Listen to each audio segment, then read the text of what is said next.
তোমার মায়া স্কুলে যাচ্ছে না প্রেম করি বেড়াছে? জিজ্ঞেস করি দেখো। কার কাছে কি শুনিলেন সেইটা আগত কোন? ওই সাত্তারের বেটা সবুজ একটা ফাত্রা চ্যাংরা, সারাদিন যত রকমের ফাত্রামি আছে তাই করি বেড়ায়। তার সাথে তোমার মেয়ে প্রেম করি বেড়াছে, আর বাপ হয়ে মানুষের মুখে নিজের মেয়ের এই প্রেম কাহিনী আমাকে শুনতে হচ্ছে। কথাটা কইলকায় সেইটা আগত কোন? কেনে? আমার কথা বিশ্বাস হচ্ছে না? বিশ্বাস অবিশ্বাসের কথা পরে, ওর উপর খারাপ নজর দেওয়ানের লোকের তো অভাব নাই।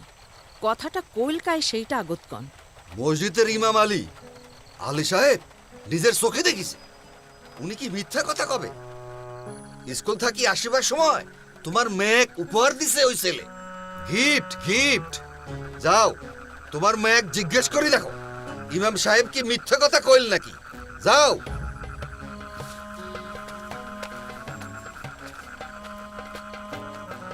তোর বাপ যা কছে তা কি সত্য? ওর সাথে আমার কোনো প্রেমের সম্পর্ক নাই। আর উপহার কছে যে ইমাম সাহেব নাকি তোকে ওই ছেলের কাছ থেকে উপহার নিতে দেখেছে। আমি নিতে চাই নাই, জোর করে দিচ্ছে। জোর করে দিলে নিতে হবে? আর মানুষ আসে এইসব কথা তোর বাপক কবে? আমার এসব লাঞ্ছনা কাঞ্চনা সহ্য করতে হবে? মুই আর এই বাড়িতে থাকিম না। দিন রাত তোমার লার জন্য কষ্ট করার ফলে এই অপমান লেখা ছিল মোর কপালে। মা, কি হইল এখন?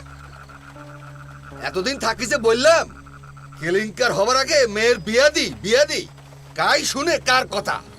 এখন মান সম্মান কিছু থাকিল?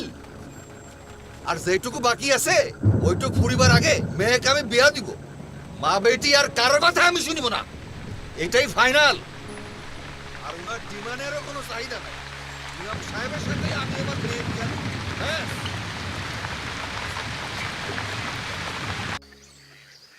আপনি মনে হয় শুনেছেন যে আমি বিয়ে করার মনস্থির করেছি। আলহামদুলিল্লাহ। জমি জিরাত পাহারা দেওয়ার জন্য আর পুকুর দেখাশোনা করার জন্য আপনি ওই কবরস্থানের পাশে একটা ঘর তুলে দিয়েছিলেন যে, ওরা তো ওর জিনের ভয়ে টিকতেই পারলো না, শেষমেশ এলাকা ছেড়েই চলে গেছে। তো ওখানে আমি নতুন বউ নিয়ে উঠতে যাচ্ছিলাম, পাহারা দেওয়া হলো আর আমার টাকাটাও হলো। কোনো সমস্যা নেই, তাইলে তো ভালোই হয়, খুবই ভালো হয়। তাহলে আপনি আমাদের জন্য দোয়া করবেন। অবশ্যই দোয়া থাকবে।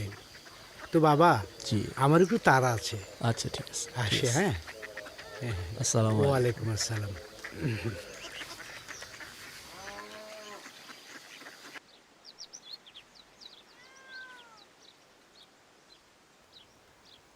আপা আসবো? আশ্চর্য, জিজ্ঞেস করার কে আছে? বসো বসো, আসো বসো।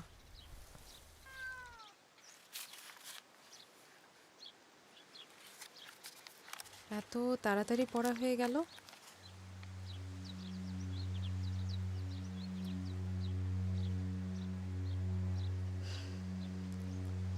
কোনো সমস্যা?